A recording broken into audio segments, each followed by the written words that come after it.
Isaac Heeney channelled his inner Nick Davis for Sydney in their qualifying final against GWS. Now, it wasn't quite as good of a performance or as important as Davis's 4 final quarter goals against Geelong in their 2005 knockout semi-final, but is still one of the Swans' great individual efforts in September. Despite his team being behind for 90% of the match, Heeney was their consistent force and ended the game with 30 disposals, 7 clearances and 3 goals, including one in the last quarter to tie up the game.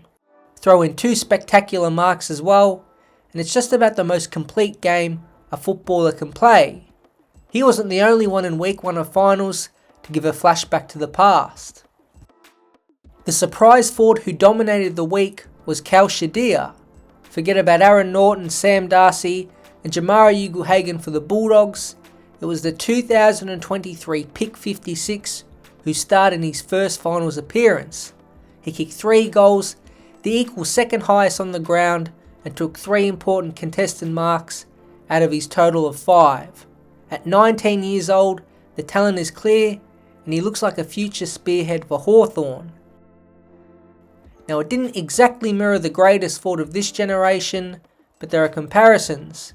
In 2007, at 20 years old, Lance Franklin kicked 7 goals of his own in the elimination final against Adelaide.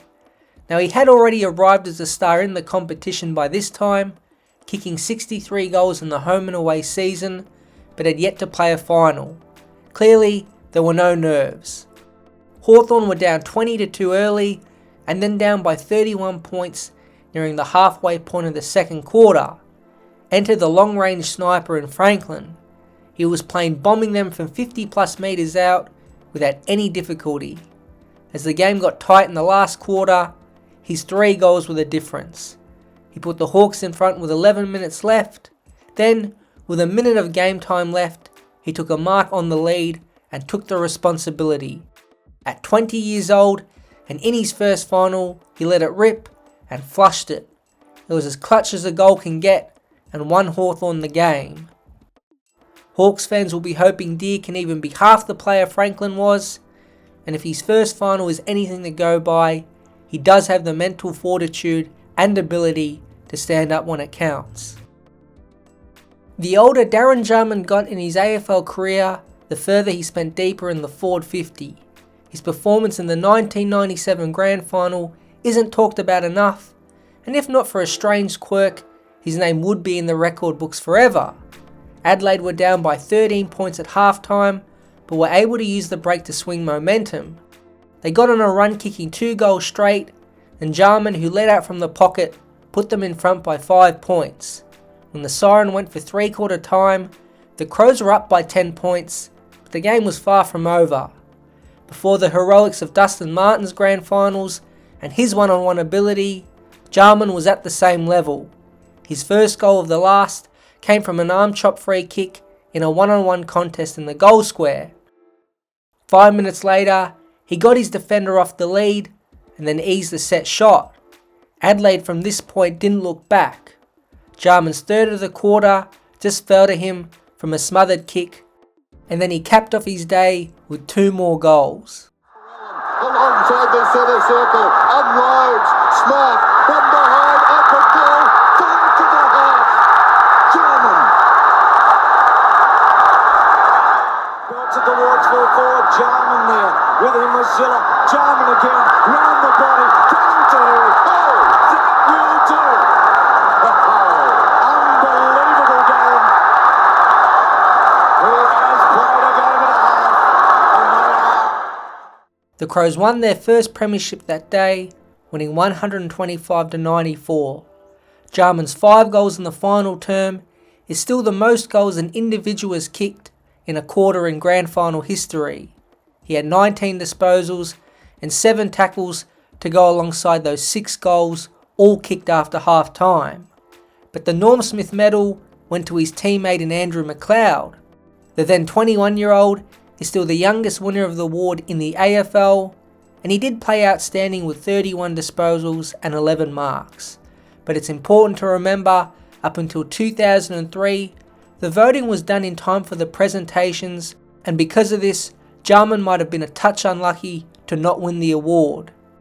In the following year's grand final, it was more deja vu for Adelaide, as Jarman kicked another 5 goals against North Melbourne, and McLeod won another Norm Smith medal, as Adelaide would go on to defeat North Melbourne 105-70. One of the stories of 2016 was the performance of Clay Smith in the preliminary final against GWS. Not just what he did on the field, but what he had to overcome off it to have the influence on the game he did. In the week leading up to it, one of his best mates in Dale Walkinshaw passed away in a road accident. He decided to play the game and wear the black armband to pay respect and honour his friend. In one of the great games in the modern era, the margin never went over 3 goals, and Smith was a big reason why the Dogs were in the game. He got them started, kicking the opening goal of the match. He was versatile, playing on ball as well as up forward, being a constant threat. He kicked his second, running into an open goal. But it was his stoppage work that concerned the Giants the most, and what led to 2 more goals in the first half. A little bit of jaw about it. Here's Hunter, out the back, Smith, left foot, snap, Smith's got 3. Got some touch on him this time. McRae, there's the man you call Richo.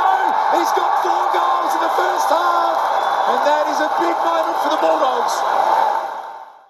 In a tough and tight slog, the Bulldogs held on to reach their 3rd grand final.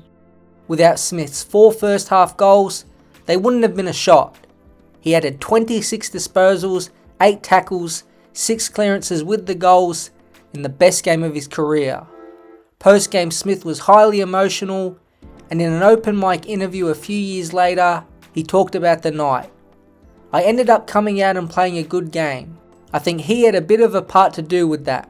He was looking down, so it was good just in that regard.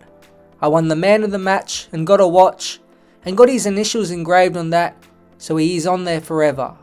I was pretty emotional in the rooms putting the armband on. They gave me the option that week whether I wanted to play that week or not.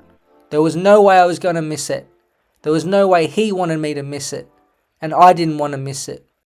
Footy is a bit of an escape because it takes up so much of your energy once you cross over that line.